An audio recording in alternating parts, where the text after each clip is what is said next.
have to go find a beach. Yes, that's the plan. Let's do it.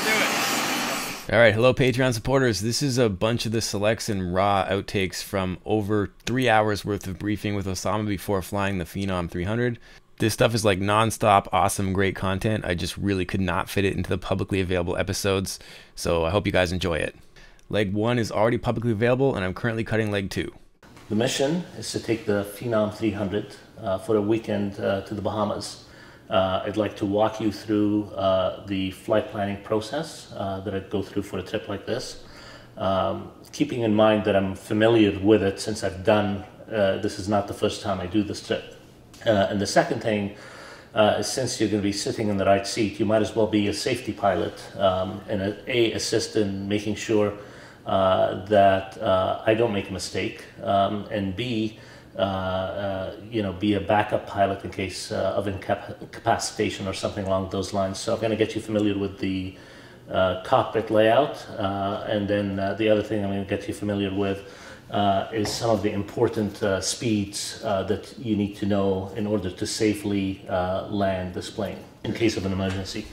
Because obviously the first thing I would do is look at the airport, look at the diagram, look at the runways, how big they are, etc.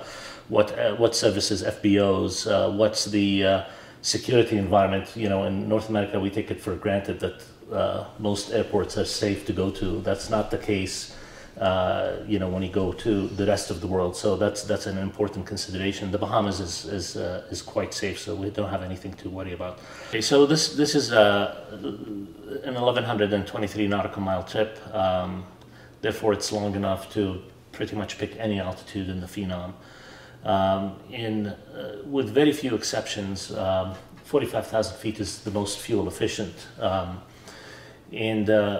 That's what we're going to pick because we would like to have the most amount of reserves possible. We can't take full fuel because of how many people are on board, but we're going to take enough fuel and enough reserves. And by flying higher, we're going to make sure that we have more reserves when we get to our destination. Estimated departure time, it's going to be 9:15 a.m. We have 4 hours and 30 minutes of fuel on board, 9 people on board. And alternate is Mike Yankee Golf Foxtrot, and I've checked that, and it's a suitable alternate. So this is jet aircraft only, and it's an RNAV departure. So that's the departure we're going to, and you'll see when we get in the plane, we'll program the FMS, we'll put the departure in, and then I'm going to take off with FMS as the mode and my flight director and autopilot. And the autopilot will basically either through the flight director with me hand flying, or when I engage the autopilot will fly the departure procedure. Because all the waypoints will be plugged right in. It will be plugged right in. Yeah. So this is going to take us to an exit point called Phillipsburg. So you'll take off, and this whole thing is a departure procedure, and you exit that procedure at Phillipsburg. Right after Phillipsburg, we're going to take Jet 61, which is an upper airway, to Eddie's, Jet 174, to the, I believe that's the Wilmington NDB, and then we're going to take a couple of AR routes down to the Bahamas, and we're going to be about 150, 200 miles off the coast over water. It terminates with a VOR that is right at. So that's basically all you have to do to build a flight plan. So when we process this, what we get is we get a bunch of information over here. The most important piece of information is how long is the flight. In this case at 450, it's 3 hours and 12 minutes with the prevailing winds. We don't have the winds for Friday when we're leaving quite yet, but later on today we'll get there, but this is close enough. And how much fuel you're going to need for the en route burn. But a more important number is how much fuel do you need after you make an allotment for taxiing, what you need for your destination, what you need for your alternate, what you need for reserves, and then I add a 500-pound buffer to that, just a contingency on top of everything else. It looks like today we're going to need about 5,100 pounds of fuel. Basically save the flight plan, And now all you have to do is just click file, and that's it. The flight plan gets filed, and when you go to get your clearance on the ramp at Pearson, they'll have your flight plan in the system. How far in advance do you want to file? What if you decide to change something after you filed? Can you go and edit or no? Flightplan.com, fltplan.com files 2 hours in advance. So even if you click it now, it's not going to file it till 2 hours prior to the departure time. Cool. So you can go back and change things. You can go back and make changes after it's been filed. They'll file an amendment to it as well. I'm going to put 30 pounds secured to the seat, or actually 25 pounds. That's permanent, like just extra oil cans and stuff like that. Do we carry like a raft or anything like this if we're going? I mean, we have no, it's a twin-engine airplane. I think the rule is you need to carry it if you're more than 200 miles off the coast, and we won't be more than 200 miles off the coast. We're going to add fuel, which is 5,100 pounds. So that takes the taxi weight to 18,385, which I believe is about 100 pounds less than max ramp weight. The wind is going to be 19 kilometers from the east, so this will let me select runway 5. Whether they give it to us or not, it doesn't matter. For planning purposes, we're departing east. Yeah. Wind is in knots, let's call it 12 knots from the east. So 090 at 12. Temperature is going to be 1 Celsius. So let's put a 1 here. And alternative, and this is the neat thing about this site, is it gives it to you in hectopascals, but if you choose it'll give it to you, is 3024. Okay, so the difference between V1 and VR for... They're always the same on the Phenom, which is, this is just because of the plane. They're not the same on all airplanes. Right. So V1 is your decision speed. Below V1, you can abort. You have enough runway to abort the takeoff. Right.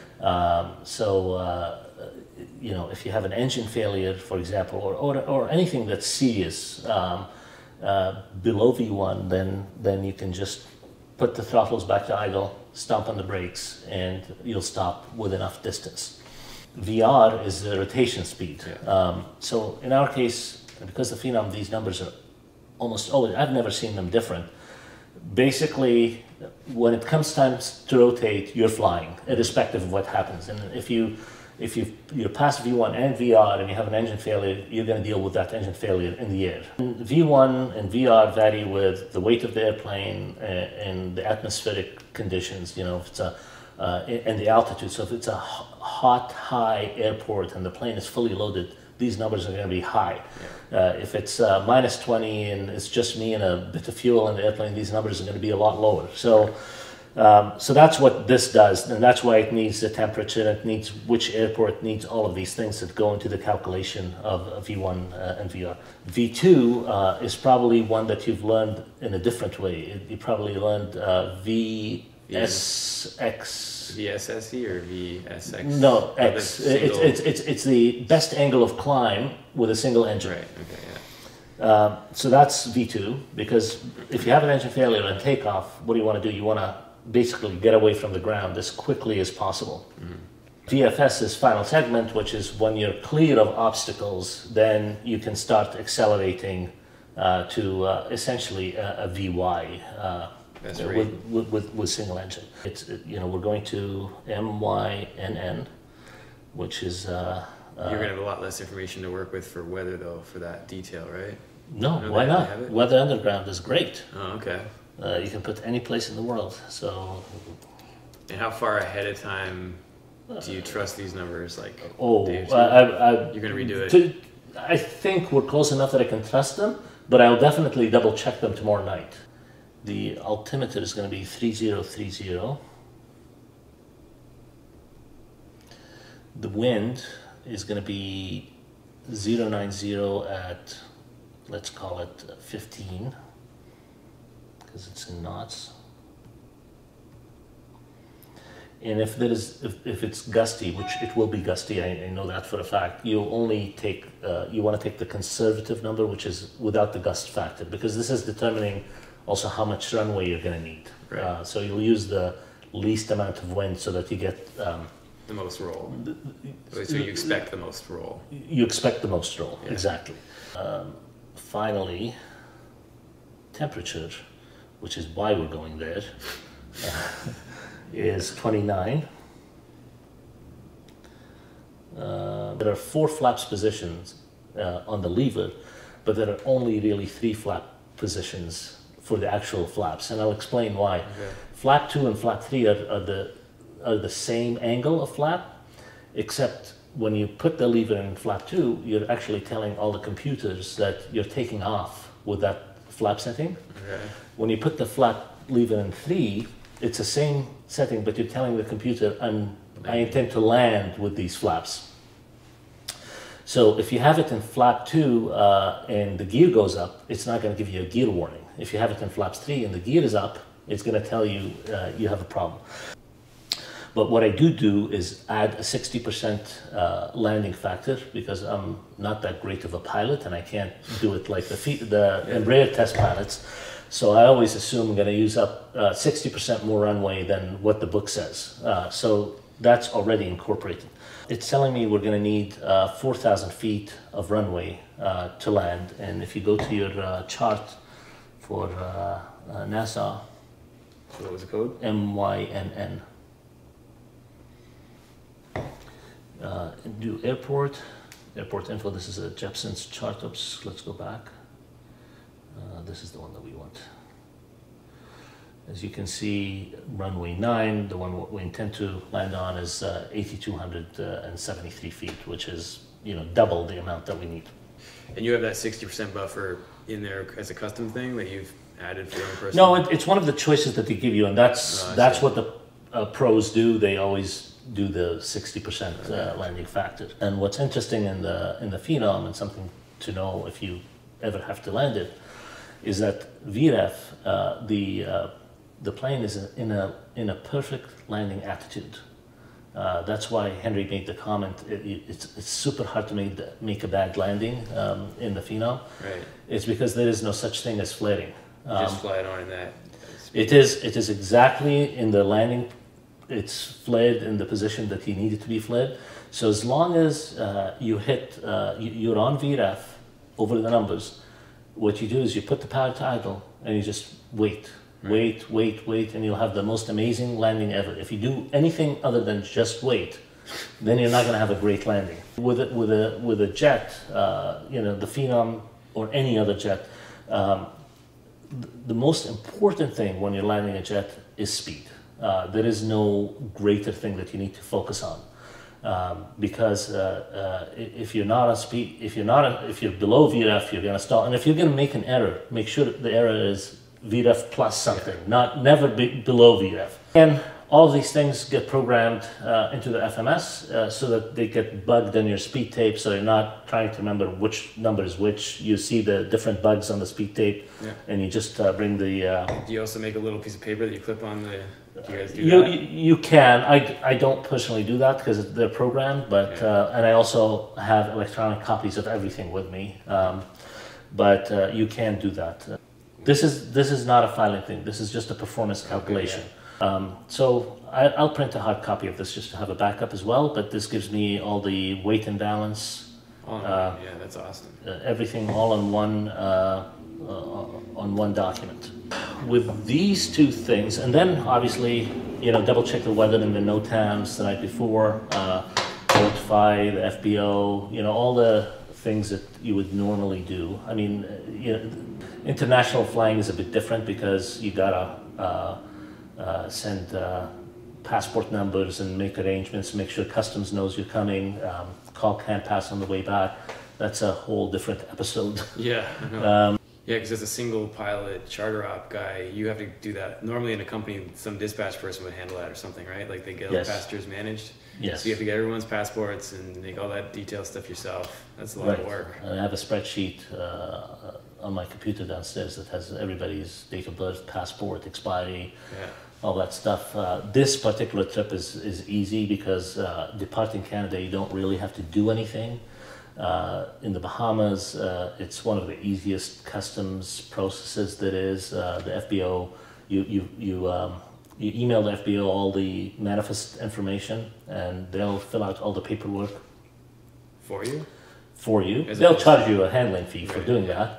that. But when you arrive, all the paperwork is in order, and you just walk through the customs office, and they check your passport, and you're done. It's very, very easy. The way back, there's nothing to do other than hand in. They give you a card on your way in, and you just have to hand it back to the FBO on the way out. And for Canada, you have to call CanPass and give them all the details. And then when you land, you call them again, and either there'll be an officer waiting to meet you, or they'll just give you a report number, and you're done. More complicated when you go to the US, and much more complicated in different parts of the world, obviously. Yeah.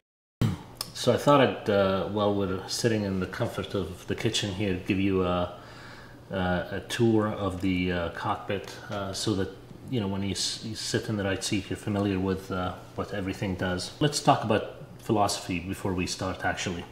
One thing that's really neat about the Phenom is 90% of all the switches in the cockpit are either in the 12 o'clock position or in the auto position.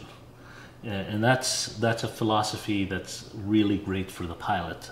Most things are in auto, and they stay in auto the whole time. So with that in mind, starting from here, we both have our quick dawn masks. This is really important to be familiar with that, especially because we fly very high altitudes. So have you done a quick dawn mask before? Yep. 2 battery switches, BAT1, BAT2, which are one of the few switches that have an on and off position, obviously. The generators stay in the auto position. Bleeds, again, in auto. So the system knows when to turn the bleeds. Bleeds are used for pressurization and for cabin heat. This is just a test knob where you test all the different detection systems, like fire and smoke in the baggage compartment, as well as the stall pusher warning system. Hydraulic pumps stay in the open position, but fuel pumps, which again stay in the auto position. Over here, we haven't done anything except turn on the 2 battery switches. Everything else is in the auto position. This panel gives you all the de-icing switches. So you've got engine inlet anti-ice. These are the silver rings that you see around the engine intakes, so that ice doesn't form on them and get ingested into the engine. Windshield heats, which we leave on above 10,000 feet so that the windshield doesn't frost.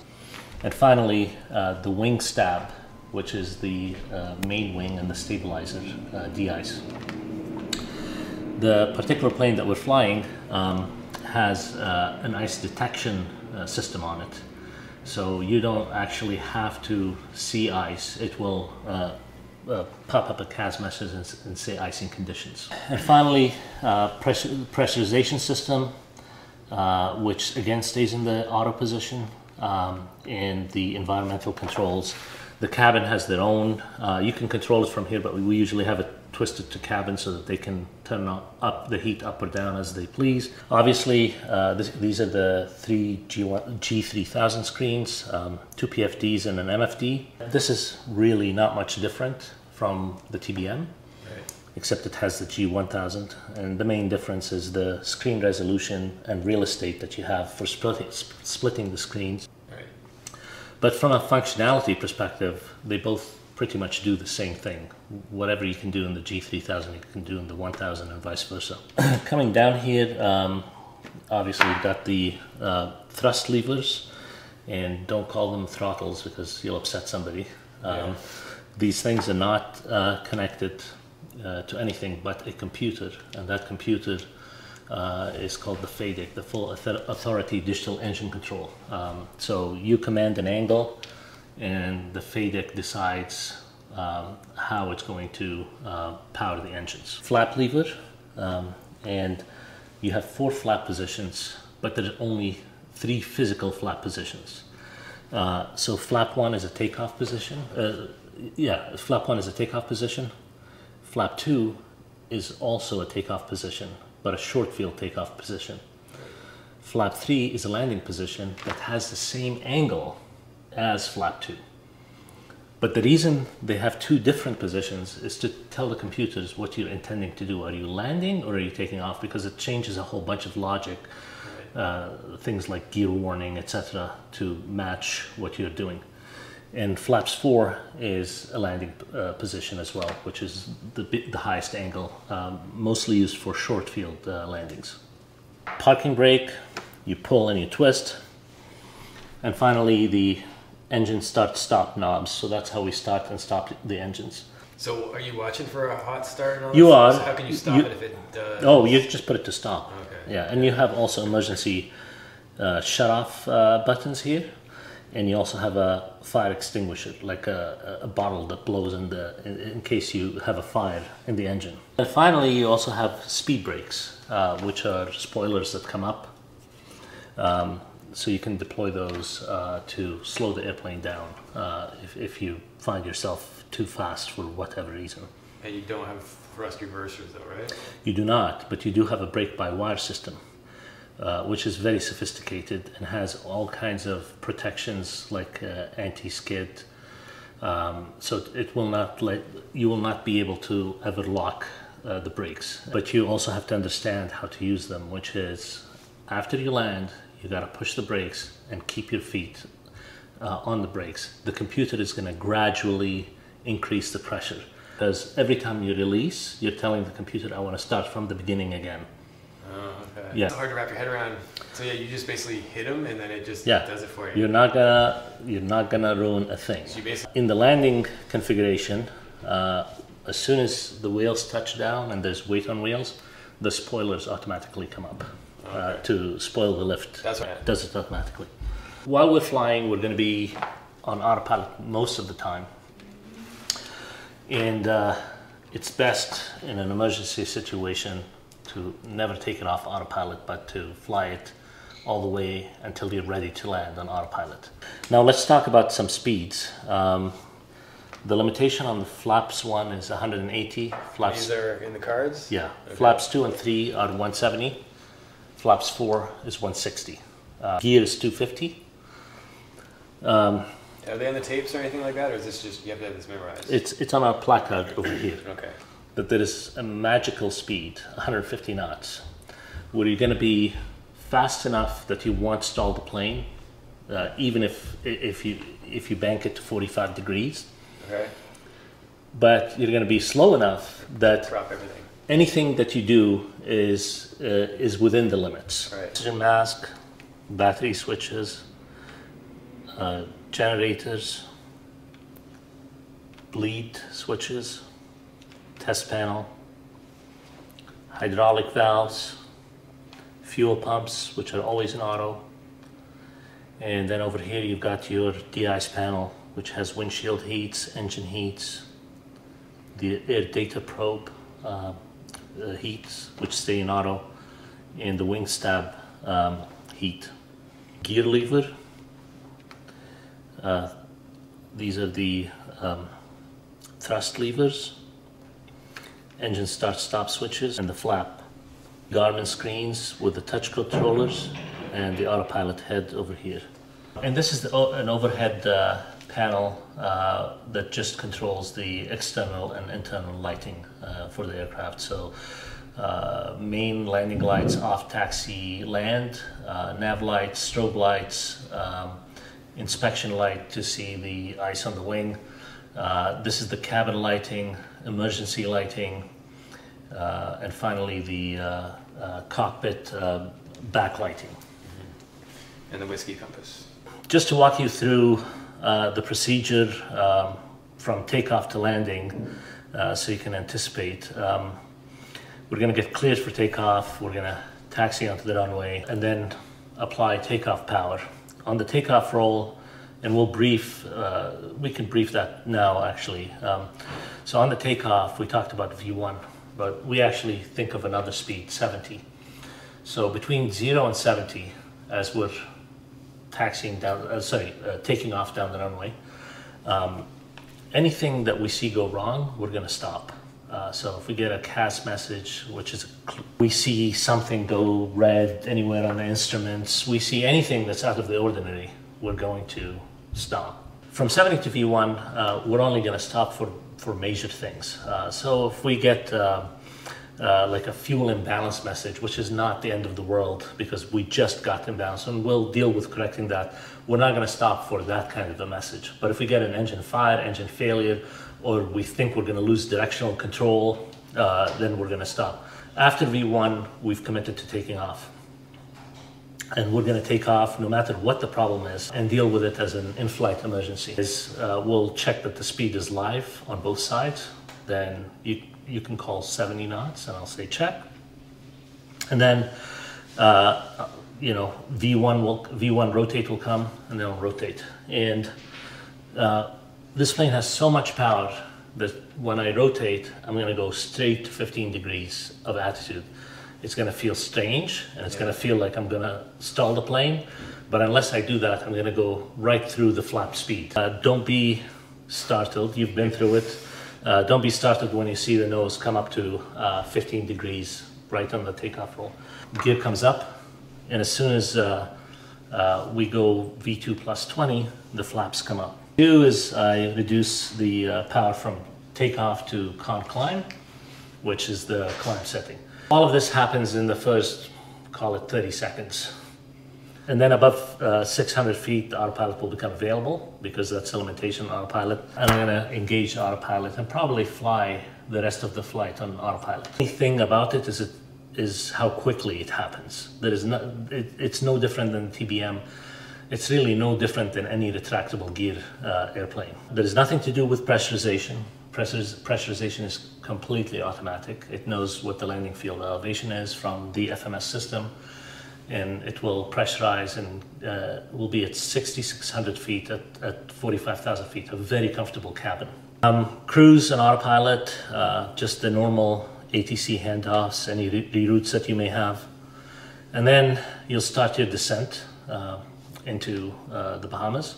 Nothing to do with pressurization. In fact, the descent checklist is really three items. The first item is make sure that the landing speed bugs are displayed, which there is a setting here that you touch to put the landing speeds on the speed tape. Check that you still have the landing field elevation displayed where it should be on the pressurization box. So descent, again, nothing much to it. There is a speed limit below 10,000. I don't know if you knew that, but... For legal reasons? Huh? 250, you mean? 250, yeah. So, and this plane can do 320, indicated. Yeah, so we got to get down below 250. Yeah, so you got to watch to make sure that you get down below 250. And then usually, and when you start your maneuvering to do the approach, get down to 180. And as you start the approach, then you start slowing down and configuring. Typically flaps 1 first, fly with flaps 1, go to the final approach course, intercept the glide slope, whether it's visual or you're on an approach. As soon as you start descending, you drop the gear. Now you're below 180 because you've selected flaps 1, so the gear is definitely below 250. Continue slowing down to 170. Below 170, if the gear is completely down, you go to flaps 3. But if the gear is still coming down, you go to flaps 2 first. And when it's 3 green, you go to flaps 3. Do you know why that is? But if you go to flaps 3 and the gear is not completely down, you're going to get a gear warning. Got it, yeah. So you go to the flaps 3, and then if that's your final flap configuration for landing, you're done. Just make sure you're slowing down to VREF. And if you want to land with flaps 4, select flaps 4 below 160. It's just flaps 4 requires more power to keep your speed at VREF. Not the TBM. So very different, really very little difference in attitude between 3 and 4. Okay. It just increases drag and requires more power to keep the plane at the same speed. But yeah, it's you don't want to flare. You are when you get to VREF in this airplane, you are at a landing attitude. The plane is in a landing attitude. So how long did it take you to get used to that? Not very long, because it's such a delight to land. I mean, who wouldn't want to not have to judge where the flare is, right? It's weird, yeah. Wow. How much into wind bank do you do? Not much? Zero. Zero? You're going to scrape the wingtip if you do that. It has very long and swept wings. Okay. You're going to have to deal with some drift. And remember, the VREF speeds that we've seen are 110, 115. You're going to drift a lot less at 115 with a 20 knot crosswind than you are at 65 or 60 with a 20 knot crosswind. Yeah, a tiny little light airplane. I guess the weight also plays into effect too. How much? It's speed mostly. Yeah, speed mostly. I mean, it's a very short distance. You come down crabbing, okay, and you'll get to 100 feet in the crab, and then your brain's going to say, let's put those thrust levers to idle. Put them to idle. As soon as you're done, you're now at 50 feet, call it. And then you kick that rudder. And then you're really only drifting from 50 feet down to the runway. And if you think about it, you're probably doing about 500 feet per minute. So 50 feet is 1/10 of a minute, which is 6 seconds. You're not going to drift that much in 6 seconds. Again, it's a function of the airplane. You tend to always go into big airports. I mean, in Pearson, you got to do a lot of drifting before you end up on one side. So I just aim for the center line and accept the fact that I might be just a touch over on this side or this side. But again, crosswind is really not a big problem with this airplane. Okay. But you do have to fight the urge not to drop a wing. Once you're down, do you pull back for aerodynamic braking or anything, or no? Just land the nose? Actually push. You want to land the nose? Yeah, you actually push and keep the yoke in the most elevated down position. Full forward? Full forward, yeah. Wow. Yeah. That's because you're wheel braking at this point, so you want to make sure you're not, because if the nose was up and you try to brake, you might slam the nose down, or? No, you gently lower the nose, but then after that, you just keep the elevator down and push the brakes. They've made it even easier than the TBM to fly. Yeah, that's cool. What's really hard about this airplane is how fast things happen. That's, I think, where a lot of people might get tripped up, is just trying to keep up with it and trying to keep up with the environment that the plane operates in. Because you're going to be going into larger airports, you're going to be dealing with much busier ATC. And here's the other thing, when you're flying this class of airplane, ATC expects you to be a pro. Yeah. So they will generally treat you the same way they treat an Air Canada. In terms of what you want out of me on the flight, so I'll be writing down clearances and just doing backups of all that stuff just from on practice, and I'll be there as a backup. It's hard to give you specific tasks. What I'd like is a safety pilot. What a safety pilot does is you're listening on the radio, you're following with the flight. Let's say ATC says climb and maintain 9,000, right? And you see me put 10,000 in the box. Okay. Hey, he said 9,000. Yeah. Okay. Cool. So that type of thing, you know. And I'll look for traffic and VFR conditions. And and we're gonna, again, we're gonna be almost always in controlled airspace. I mean, we need to look for. Don't get me wrong. We're gonna need to look for VFR conditions, but we're gonna be. We'll climb so fast that we're gonna get to 18,000 super quick where there's no VFR traffic. It is equipped with TCAS, so we'll see the traffic around us. But the airport we're going into is a big controlled airport. I mean, right? Yeah, it's I think the biggest airport in the Bahamas. We will be with Miami Center all the way down to I believe it was 13,000 feet. And then we're gonna get handed off to NASA approach. NASA approach is just a little bit on the slower side of things. Island time? island time. In the TBM the first time, and then in the Phenom the second time. When I went there in the TBM, I called NASA approach, I think 6 or 7 times before they answered. But you weren't and I was ready to go back to Miami Center to say, like, no joy, you know? Yeah. Went there in the Phenom, they answered the first time, and then I said, requesting the RNAV runway 9, starting with whatever. And he says, I forgot how he replied. He didn't clear me, but he says, yeah. He says, oh yeah. He says, direct the first waypoint. Sort of like when we were coming back from Rochester, where I requested, and he's like, proceed to KEFCO. But a couple of minutes before we got to KEFCO, he cleared me for the approach. This guy never gave it to you? So we're waiting, and now we're 2 minutes, and now we're 1 minute, and like, am I cleared for the approach? And it's like, oh yeah, you're cleared for the approach. It's like, if I didn't ask, I don't think he would have told me. Coming out of there, it takes a while to get your clearance to depart, and that's because my understanding is that they have to coordinate with Miami Center to make sure that Miami Center is okay with whatever clearance. Yeah, I guess that makes sense because they're about to throw a jet. Yeah.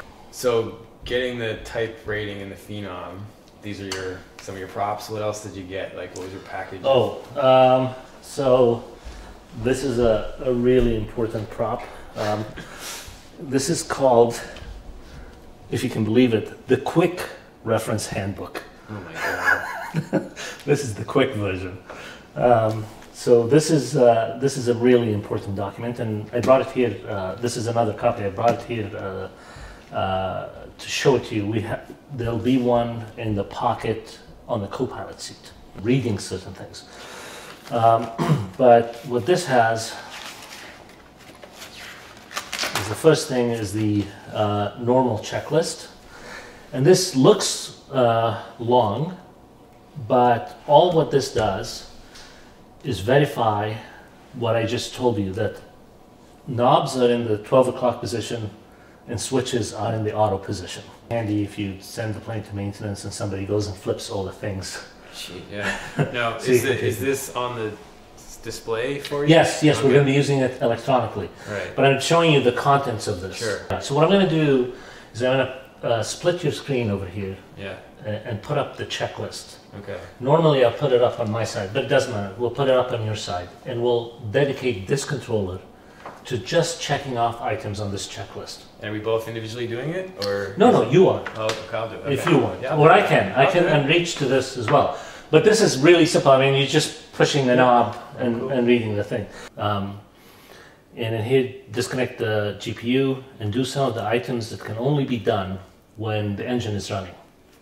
So this airplane requires a GPU, right? You can never start it on your own? No. You can start it with a battery, absolutely. I mean, the nice thing about the GPU is it lets you take your time setting things up, right, without burning 500 pounds of fuel. So how long can you run it on the battery like that for?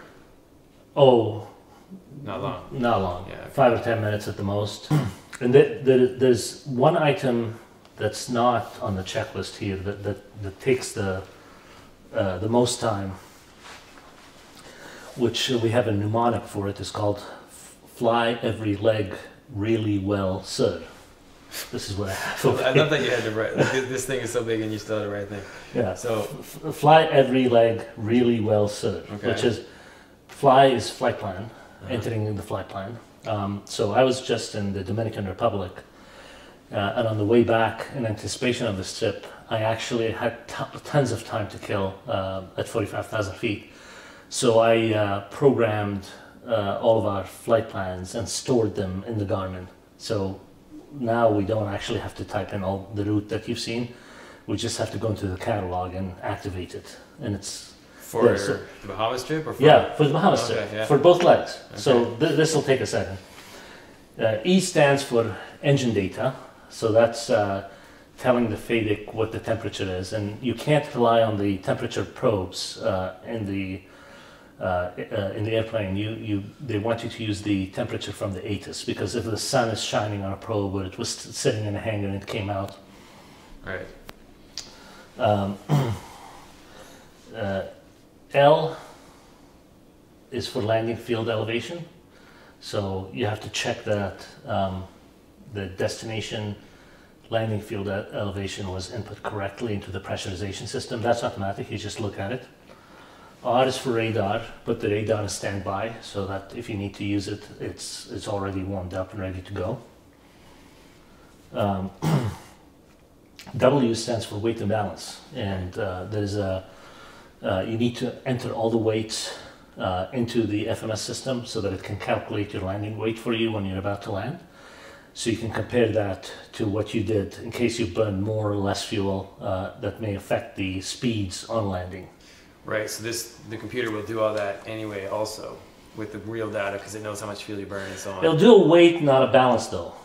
It's just really to determine that with the current fuel load, you still have the same takeoff weight that you've calculated because you don't input the fuel, you FOB sync the fuel on board. Right, okay. So it takes the quantity from the gauges and puts it on top of the zero fuel weight that you calculated. Right. And then as you're flying, it continues to predict and anticipate what your landing weight is going to be. So just before you descend, you kind of compare, I was supposed to land at 15,500 pounds and it looks like I'm going to land at 14,500 pounds. 1,000 pounds makes a big difference, so you want to go back and calculate your speeds. Right. And S is speed bugs, which is inputting all those numbers that you calculated in a particular place in the FMS so that you get those bugs on the tape. Each one way. Fly every leg really well, sir. Once you take off, the checklists get really, really short. This is the descent one. It has 3 items in it. Windshields 1 and 2 on, pressurization, just double check it and then landing speeds are set. A simple checklist. Before landing, 4 items. After landing, 2 items. Yeah, that's cool. No, this is a book of checklists. Yeah. There's a normal, but then everything else is an emergency. Sure, yeah. And when you go into the checklist menu, if you look over here, one of the icons is checklist. Once you go to the checklist menu, the next menu gives you the list of checklists to choose from. Okay.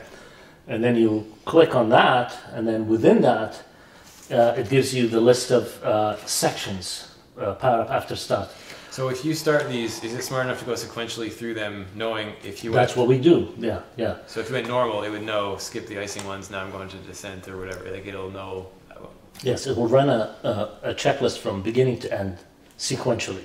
The way this works is most of the checklists are in a place called index. And these are emergencies that have a CAS message associated with them, which is the majority of emergencies.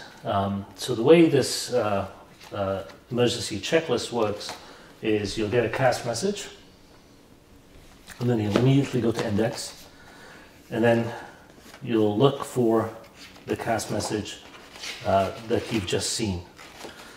And it's prioritized, so they first show you the red ones. So if you get a red one, it's one of those. And if it's a caution, then it's one of any of those. So I'd like to send you, we'll have a meeting real quick after we do this. So what do we do, bleed 1 or bleed? Bleed 1 leak. So bleed 1 leak is what we're talking about doing as the example. Yeah. So we're going to go to, so I'm going to go to 2. You there? Yeah. And then we're going to go to 5. There's bleed 1 leak. So we just follow this list through. Love these flows, very clear. And then continues on page 2. So what's the real POH look like, if that's not the POH? So you can go to the QRH, which is this document over here. You can go to index, pick whichever CAS message you got. So bleed 1 leak, for example. You touch it and it takes you immediately to the checklist. You don't have to go to the section and the page, and you can follow through over here. And what's really nice about it is some of the emergency checklists refer to other emergency checklists, and when they do, You just click it. so for example, procedure NAP 1-21 accomplish, I can touch that and it's going to take me to that procedure. Yeah, that's cool. Flashcards? Flashcards. So when you do your type rating and you do your check ride, there's an oral portion to the check ride, and you're expected to memorize a certain number of things, and every flashcard represents one of those things. That's a certain number. Good God. Yeah. Decided. That's what we're dealing with here. Yes. I don't know, some of them are easy. Yeah. So every 2 weeks I have to update the charts databases, every 28 days the nav databases, and every 56 days the obstacle safe taxi. So today is chart day. So in the FBO I just put on the new charts onto these SD cards over here, pop them back into the units. PFD2 goes into here, and there's a special procedure, a boot up procedure, where we want to make sure that everything transfers fine into the touch controllers. And we have a GPU going, so we don't have to worry about discharging the batteries or anything like that. And that's saying that it's going to verify all these databases because it detects that they are new and I just put them on. I'm just going to pull up an electrical diagram here and make sure that the GPU is connected. It's verifying chart data, and we'll see it now on another screen. We'll go aircraft systems, status, electrical status. Oh, the GPU is not on. Warning, okay. Let me... Want me to get out of your way? Yeah, I'm gonna turn this off and just go see what's going on.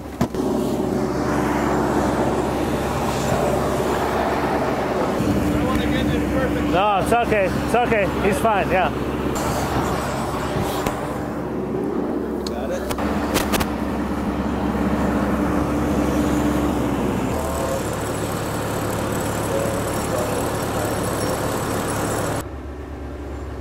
We're gonna try this one more time. What was the issue? Just the GPU wasn't on. It had to be reset. Aircraft systems, electrical. Landing gear. Landing gear. Landing gear. Landing gear. Okay, I'm gonna reset it one more time. So you didn't have those errors with it not plugged in. Now with it plugged in, it got errors on one side. Yeah. Why could that be? I don't know. We'll just start it without the GPU again, because we got those X's before we put on the GPU.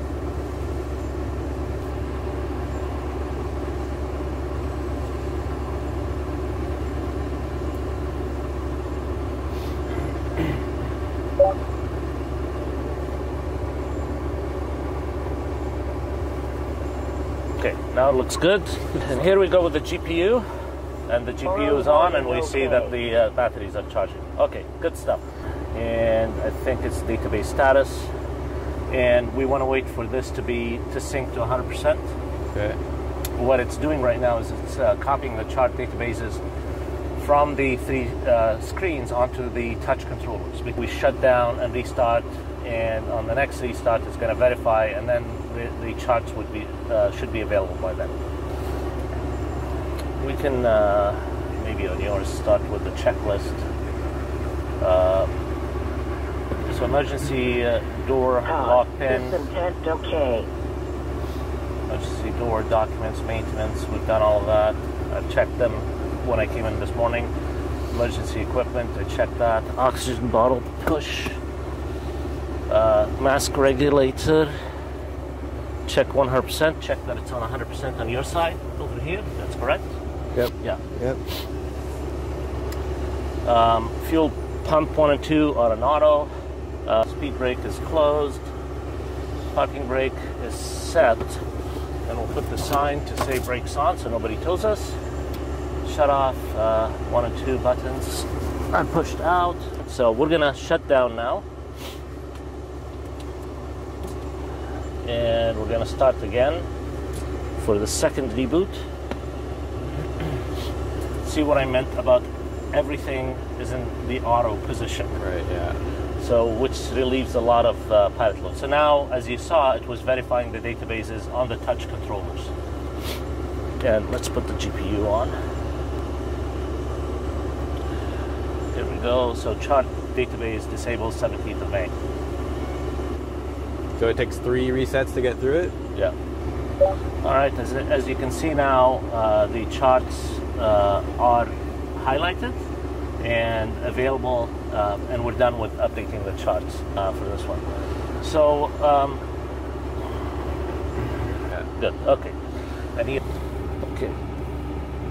So we got the ATIS, and they're departing on 6 left today. We'll request 5. I don't know that we'll be able to get it, but for now, let's just program things for 6 left. So first thing we want to do is put in our flight plan. So I've got CYYZ to MYNN, which is our destination. We'll go into the departure. We want to edit the departure. And it's still going to be the Regis 2, except that it's going to be runway 6 left. Regis 2.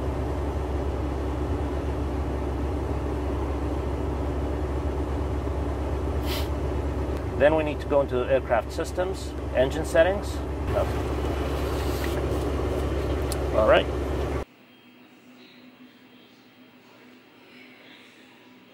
And then we'll land, and we'll go have fun for a couple days, and then head back to Toronto. Cool. And weather-wise, we don't expect, there is this stuff, but well, we didn't really yeah, get here. there is weather over us. It's 600 overcast. There is definitely potential for icing because it's wet. So we'll make sure that we have windshield heats, engine heats on, and engine anti-ice on. And then once we get into it, if the ice detector detects ice, we'll get a CAS message, and we'll put the wing stabs on as well. Okay, so that's the plan? That is the plan. So it's just a big, giant cross-country? It's just a big, giant cross-country. Across 3 countries. Across 3 countries, yeah. And just amazing that you're able to take off from Toronto and be in the Bahamas 3 hours later in the comfort of a cabin like this. Yeah. Yeah. All right, cool. Let's do it. It's definitely, it doesn't just beat the airline, it beats the airline by a mile. Yeah. Because you're really just as fast as Canada, maybe 20 knots slower, but not much. Philosophy-wise, or you know, I checked all of our flight planning this morning again. It all looks good. As I said, there's a bit of a weather challenge, but it's not as bad as like last night. I was worried because I was looking at the terminal area forecast, and it was forecasting freezing drizzle. If that was the case, we wouldn't have had a great morning. Because they had to do the de-icing? Yeah, the de-icing, and it's just generally freezing drizzle is a bad form of icing. You know, this is SLD. It's not something that you want to go flying in. Right. But this morning they changed the forecast, and there is no more forecast of freezing drizzle. It's just drizzle, which is what you see outside. Right. Yeah, so we're waiting on our passengers. I just got a text message saying that they're en route, so they should be here in the next 15 or 20 minutes. Okay. In the meantime, I'm going to go grab the clearance. All right. And I'll hook up my audio. Yeah, and then I'll, once we get the clearance, we'll double check that it's the same thing we've expected. And okay.